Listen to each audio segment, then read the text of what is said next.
In the name of the Father, and the Son, and the Holy Spirit. Amen. O Lord God, King of heaven and earth, may it please Thee this day to order and to hallow, to rule and to govern our hearts and our bodies, our thoughts, our words, and our works, according to Thy law and in the doing of Thy commandments, that we, being helped by Thee, may here and hereafter worthily be saved and delivered by Thee, O Savior of the world, who lives and reigns forever and ever. Amen. Most Sacred Heart of Jesus, have mercy on us. In the name of the Father, and the Son, and the Holy Spirit. Amen. Magandang umaga po sa inyong lahat. Welcome to our daily conference on humility of heart. Our conferences po are uploaded regularly on our YouTube channel, Sense of the Sacred. So please don't forget to subscribe and to click the notification bell. Okay po? Very nice. Kahapon, sinabi natin na yung pagkontrol ng ating dila ay nanggagaling sa isang mapagpakumbabang puso. Kasi nga, ang sabi nga, the mouth speaks from the abundance of the heart. So, kapag punong-puno ng kapakumbabaan ang ating puso, lalabas yon sa ating pananalita. Okay? At ano ba yung indikasyon sa salita? Ano ba yung indikasyon doon na mapagpakumbaba ang puso ng nagmamay-ari noon? Well, number 1, ang puso mapagpakumbaba ay laging parang mas tinitignan niya ang iba na mas magaling pa kaysa sa kanya. Okay? So, the humble heart speaks very low about the self and very high about others. So, looking at that theme of yesterday, that the mouth speaks from the abundance of the heart. Okay, we now continue. No? So, sabi dito na ang pagpapakumbaba ay mapagkawang gawa. Okay? Humility is charitable. Bakit charitable ang pagpapakumbaba? Well, it is because humility interprets all things for the best and pitying and excusing the faults of others as much as possible. Okay? So ang pagpapakumbaba sa tingin ng isang tao mapagpakumbaba, ang lagi niyang interpretasyon ay yung the best, no? yung pinakamaganda para sa lahat ng bagay.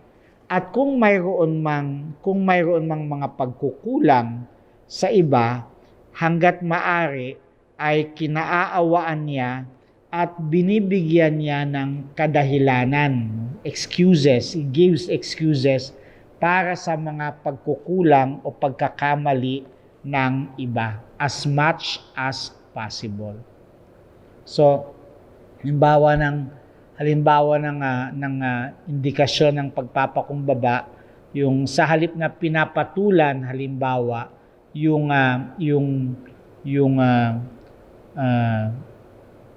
samantalang pinapatulan halimbawa yung kasamaan ng ibang tao, nag-iisip ka ng dahil, ay baka pagod lang o baka meron lang siyang pinagdadaanan. Okay? So yung taong mapagpakumbaba, hangga't maaari, tinitingnan niya yung mabuti, yung pinakamabuti sa lahat ng sitwasyon. At kung mayroon mang pagkukulang, siya na ang gumagawa ng dahilan. Siya na yung nagbibigay ng excuse as much as possible sa pagkukulang ng ibang tao. Dahil dito, ang sabi ni si Saint Peter himself, no, Nais niya na hikayatin tayong magmahal at magkaroon ng pangunawa para sa kapwa natin. Okay? Hinihikayat niya tayo na magpakumbaba. So sa kanyang paghihikayat sa atin na maging maunawain sa iba, hinihikayat niya tayong magpakumbaba. Ang sabi niya, have compassion on one another, being lovers of the brotherhood, merciful, modest, and humble. So yan ay first letter of St. Peter chapter 3 verse 8. Okay? Sabi niya, magkaunawaan kayo, okay? Mahalin ninyo ang kapatiran, maging maawain, okay? Be modest and humble. So sasabi dito na there can be no charity without humility. Okay? Walang pag-ibig na walang pagpapakumbaba. Okay? Walang pag-ibig na walang pagpapakumbaba. Therefore, to censure and criticize too readily the actions of others and to judge and speak ill of them are vices that are directly opposed to the virtue of humility. So, kapag halimbawa masyado nating pinag-iinitan at tinutuligsa ang ginagawa ng ating kapwa at hinuhusgahan natin sila at nagsasalita tayo ng masama laban sa kanila, ang mga bagay na ito ay taliwas na taliwas sa kabutihan ng pagpapakumbaba. Okay? Bakit? Well, who has given me the power to judge my brothers? So, sino ba sa atin, sino ba ang nagbigay sa akin ng karapatan na husgahan ang aking kapwa? Kapag tinuturing ko ang aking sarili na hukom, okay? Kapag tinuturing ko ang aking sarili bilang hukom at sa hukuman ng aking isipan ay kinokondem, no? Ang kinokondem ko ang gawain ng iba, well, inaangkin ko ang kapangyarihan na hindi ko tinataglay. Dahil ito'y kapangyarihan lamang ng Diyos. For God is the judge. Ang Diyos ay ang hukom. Psalm 49 verse 6. Okay? So, kapag halimbawa, tinuturing ko ang inaangkin ko ang karapatang manghusga sa aking kapwa-tao. Kapag sa aking isipan ay kinokondena ko ang iba't ibang mga bagay, inaangkin ko para sa aking sarili ang isang kapangyarihan na kung tutuusin ay pagmamay-ari lamang ng Diyos. Dahil ang Diyos lamang ang hukom. At alam po ninyo, yung panghuhusga sa kapwa, ito po talaga ay pagmamataas. Okay? Judging others is actually pride. Okay? Judging others is actually pride. At bilang kaparusahan ng pagmamataas na ito, kadalasan pinapayagan tayo ng Diyos na mahulog doon mismo sa mga kasalanan na kinokondena natin. Okay? Pinapayagan ng Diyos na mahulog tayo sa mga kasalanang kadalasan ay pinupuna natin sa iba. At nararapat lamang na tandaan natin ang mga sinabi ni Apostol San Pablo. Ang sabi niya, "Wherefore you are inexcusable, O man, whosoever you are that judge. For wherein you judge others, you condemn yourself." So, kapag hinuhusgahan mo raw ang ibang tao, ang kinukondena mo ay ang iyong sarili. Okay? Because there is always some Pharisaical pride in the heart of the one who judges and speaks of others. Mayroon lagi na pagmamalaking katulad ng ginawa ng mga Pariseo sa sino man na humuhusga sa iba, at nagsasalita ng masama laban sa iba. Bakit? Kasi kapag minamaliit natin ang iba, itinataas natin ang ating sarili. So nakikita niyo doon yung kayabangan, no? Yung kayabangan na nasa likod ng panghusga, yung kayabangan sa likod ng pagsasalita ng masama laban sa kapwa. Nasaan doon ang kayabangan? Well, kapag minamaliit ko ang ibang tao, ang talagang ginagawa ko, itinataas ko ang aking sarili. Kahit na halimbawa, pagtakpan ko pa yung ginagawa kong masama sa ilalim halimbawa ng pagkukunwari na maganda at tama ang aking motibo. Okay? It must always be the result of pride. Kahit pagtakpan pa natin, kahit sabi natin, kaya lang naman kita pinupuna kasi may concern ako sa iyo. Okay? Kaya naman kita kinikriticize kasi may concern ako sa iyo.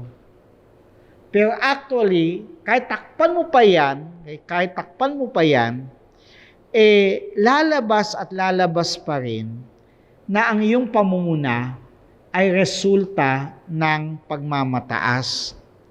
Dahil madali mong makita yung kahinaan ng ibang tao, pero hindi mo nakikita ang sarili mong kahinaan.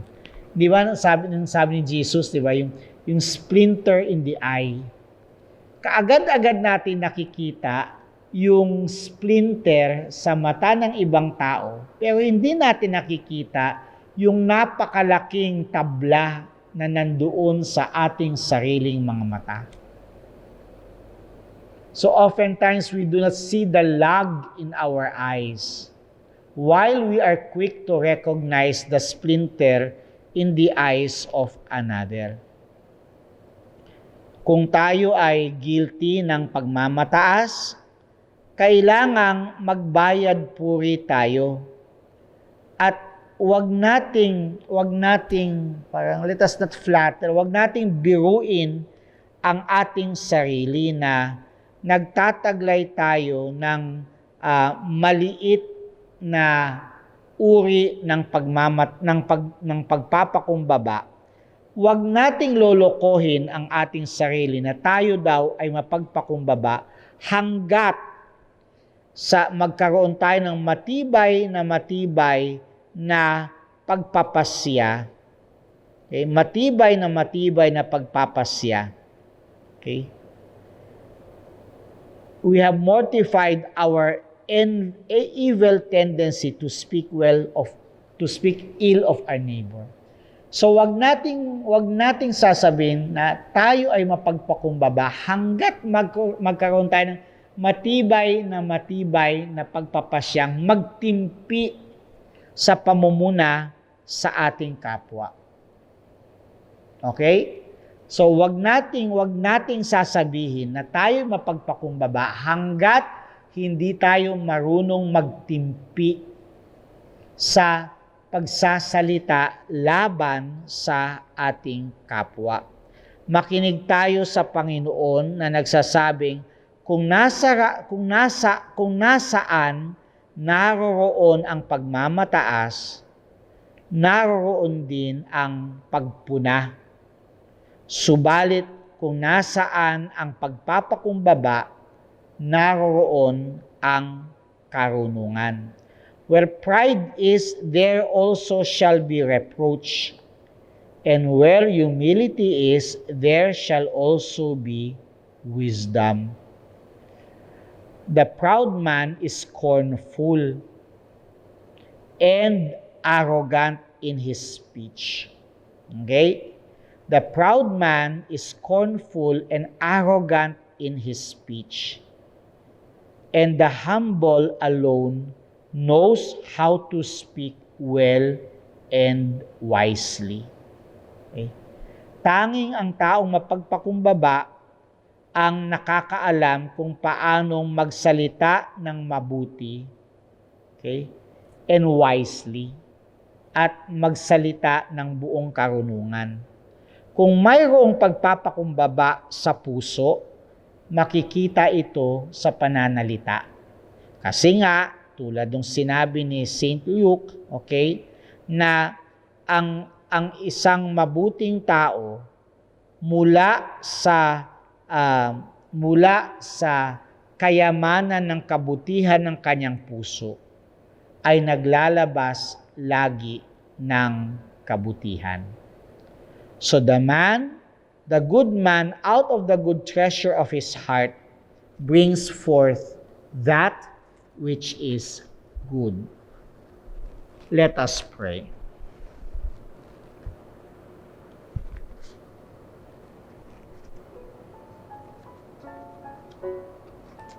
In the name of the Father, and the Son, and the Holy Spirit. Amen. Change my heart, O Jesus, thou who did empty thyself for love of me. Make known to my spirit how excellent were thy sacred humiliations. Let me begin this day illumined by thy divine light, to do away with that portion of the natural man that still lives undiminished in me. This is the chief source of my misery. This the barrier that I constantly oppose to thy love. Amen. Glory be to the Father, and to the Son, and to the Holy Spirit, as it was in the beginning, is now, and ever shall be, world without end. Amen. Our Lady of the Sacred Heart, hope of the hopeless, pray for us. The Lord be with you, and may Almighty God bless you, the Father, and the Son, and the Holy Spirit. Amen. Maraming salamat po for joining in our conference. Huwag nating kalilimutan na ang isang tao na mapagpakumbaba ay laging naglalabas at nangungusap ng kabutihan dahil ang kabutihan ang pumupuspos sa kanyang puso. Please don't forget to like and to share. God bless you all.